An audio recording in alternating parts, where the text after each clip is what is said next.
한 한국 학원하고 일본의 명문대학 사이에 좀 뜻밖의 논란이 벌어졌는데 혹시 들어보셨어요? 지금부터 이 흥미로운 국제교육 논쟁의 핵심을 한번 파헤쳐 보겠습니다. 그러니까 한국의 한 교육기관이 일본 대학이 제기한 어떤 우려에 대해서 아니다 하고 공식적으로 반론을 내놓으면서 이 논쟁이 시작된 건데요. 과연 진짜 이야기는 뭘까요? 지금부터 같이 한번 살펴보시죠. 네, 먼저 이 논란이 대체 어떻게 시작됐는지 그 배경부터 한번 짚어볼게요. 이야기는 강남 스카이 학원이라는 곳에서 일본 대학의 우려에 대해 공식 입장을 내면서부터 시작됩니다. 자, 그럼 이 논쟁의 핵심이 뭐냐? 바로 이겁니다. 한국 학생들이 일본에서 치과 의사가 되는 그 전체 과정, 특히 학생들을 어떻게 모집하고 또 어떤 경로를 교육하는지에 대해서 양측의 시각이 완전히 부딪히고 있는 거죠. 자, 그럼 학원 측에서는 뭐라고 공식적으로 반박하고 있는지 한번 자세히 뜯어보겠습니다. 첫 번째 쟁점은 바로 자신들의 프로그램이 합법적이고 정당하다는 주장이에요. 학원 측은요, 일본 치대를 졸업해서 한국 치과의사 면허를 따는 이 과정이 절대로 무슨 꼼수가 아니라고 딱 잘라 말합니다. 이건 현재 대한민국 법에 따라서 완전히 합법적인 거고요. 심지어 한국 보건당국이 공식적으로 관리하는 절차라는 겁니다. 그러니까 학원의 핵심 주장은 아주 명료해요. 이건 우리가 편법으로 만들어낸 게 아니라 나라에서 공식적으로 관리하는 제도다. 바로 이 점이 이들의 주장을 뒷받침하는 첫 번째 기둥이라고 볼 수 있겠죠. 자, 다음 쟁점으로 넘어가 보죠. 바로 홍보 방식에 대한 문제입니다. 이 학원의 마케팅이 좀 오해를 살 만한 부분이 있었느냐, 이 문제죠. 특히 이 부분이 논란이 좀 됐는데요. 기사 제목에서 필리핀하고 일본을 비교한 거예요. 이걸 본 사람들은 아니 이거 일본 교육 수준을 너무 얕보는 거 아니야? 이렇게 생각할 수 있잖아요. 근데 학원 측 설명은 정반대입니다. 의도는 그게 아니었다는 거죠. 여러 유학 경로 중에서 지금으로서는 일본 치대만큼 안정적이고 믿을 수 있는 길은 없다. 이걸 강조하고 싶었다는 주장입니다. 그리고 특정 대학의 한국인 입학생 수를 공개한 것도 문제가 됐어요. 여기에 대해서 학원은 이렇게 얘기합니다. 첫째, 이거 어차피 다 공개된 정보다. 둘째, 오히려 정확한 정보를 줘서 이상한 뜬소문이 퍼지는 걸 막으려고 했다. 그리고 가장 중요한 건데 한국 학생이 몇 명 다 내느냐가 그 대학의 수준을 결정하는 건 절대 아니라는 거죠. 그럼 한국 치과 시장이 너무 포화 상태 아니냐? 이런 지적에 대해서는요. 자신들의 프로그램과는 직접적인 관련이 없다고 선을 긋습니다. 그건 뭐랄까 훨씬 더 큰, 그러니까 국내 정책이나 시장 구조 전체의 문제이지 자기들 학생 몇 명 때문에 생기는 문제가 아니란 입장인 거죠. 자, 여기서부터 이야기가 진짜 흥미로워집니다.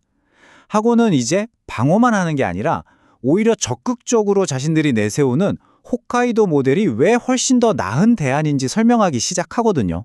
학원 측이 업계에서는 이미 다 아는 사실이라면서 한 가지 문제를 꺼내듭니다. 그게 뭐냐면 다른 유명 일본 치과 대학에 간 한국 학생들이 생각보다 성공을 잘 못한다는 이야기예요. 바로 이 숫자입니다. 30% 미만. 이게 도쿄에 있는 다른 유명 치대들에 들어간 한국 유학생들이 온갖 과정을 다 거쳐서 최종적으로 치과 의사가 되는 비율이라고 학원 측은 주장하고 있어요. 생각보다 정말 낮죠? 학원 측이 보여주는 데이터를 보면 그 차이가 정말 극명하게 드러납니다. 다른 유명 대학들의 성공률이 30%가 채 안 되는데 자신들이 운영하는 이 홋카이도 프로그램은 성공률이 90%가 넘는다는 거예요. 이건 뭐 숫자만 봐도 어마어마한 차이죠. 아니, 그럼 대체 어떻게 이 90%라는 성공률이 가능한 걸까요? 학원이 말하는 비결은 크게 네 가지입니다. 우선 출결이나 성적 관리를 아주 엄격하게 하고요. 또 일본어나 전공 과목이 부족한 학생들은 따로 보충 지도도 해준대요. 그리고 당연히 국가시험 대비 프로그램도 전문적으로 돌리고 무엇보다 학생들이 중간에 포기하지 않도록 멘토링으로 꽉 잡아준다는 거죠. 그러니까 그냥 입학만 시키고 끝나는 게 아니라 정말 끝까지 책임지는 시스템이라는 겁니다.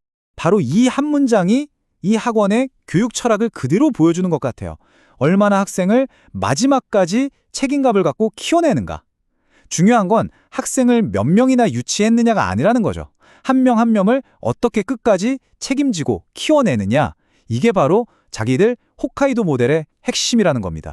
자, 이제 거의 다 왔습니다. 마지막으로 학원은 단순히 면허 따는 걸 도와주는 데에서 그치지 않고 훨씬 더 큰 비전을 이야기합니다. 이 프로그램의 진짜 목적이 뭐냐는 질문에 대해서 학원은 이건 이런 게 아니다 와 이건 이런 것이다 명확하게 구분합니다. 먼저 한국에서 성적이 좀 부족한 학생들이 면허를 쉽게 따려고 돌아가는 그런 우회로가 절대 아니라고 하고요. 대신 진짜 목표는 세계 무대 어디에 내놔도 경쟁력 있는 글로벌 인재를 키워내는 거라고 주장합니다. 그럼 학원이 말하는 글로벌 인재는 구체적으로 어떤 모습일까요? 일단 세계 어디서든 통하는 실력을 갖추고요. 일본과 한국뿐만 아니라 전 세계 의료 환경을 깊이 이해하고 국제 무대에서 활약하면서 결국에는 우리나라를 의료 강국으로 만드는 데 기여하는 그런 인재를 키우고 싶다는 아주 큰 포부를 밝히고 있는 거죠. 그래서 결론은 이겁니다. 학원 측의 주장은 아주 명확해요. 자신들의 이 성공적인 모델은 뭔가 감추어야 할 약점이 아니라 오히려 널리 알려야 할 자랑스러운 가치라는 거죠. 이렇게 투명하게 모든 걸 공개하는 게 오히려 이 시스템과 대학을 지키는 길이라고 믿는 겁니다. 자, 오늘 이렇게 학원 측의 반론을 쭉 살펴봤는데요. 여러분은 어떻게 들으셨나요? 이게 정말 학생 한 명 한 명을 끝까지 책임지는 혁신적인 교육 시스템으로 보이시나요? 아니면 굉장히 영리하게 설계된 학생 모집 전략으로 보이시나요? 판단은 결국 이 내용을 접한 여러분 각자의 몫이 아닐까 싶습니다.